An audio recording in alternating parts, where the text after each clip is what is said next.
Rasuli akram alayhissalatu vassalom sahoba ikromlardan biriga aytganlar: "Men senga eng yaxshi sadaqani yoki sadaqalarda ham savobi ko'p narsani aytaymi?" deganlar.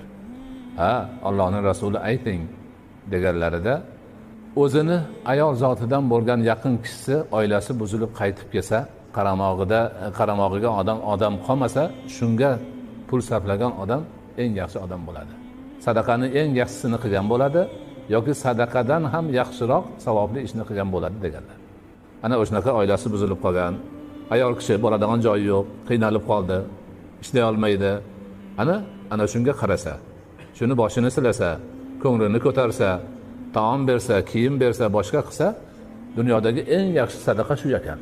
Sadaqadan ham yaxshi amalni demak qilgan bo'lar ekan.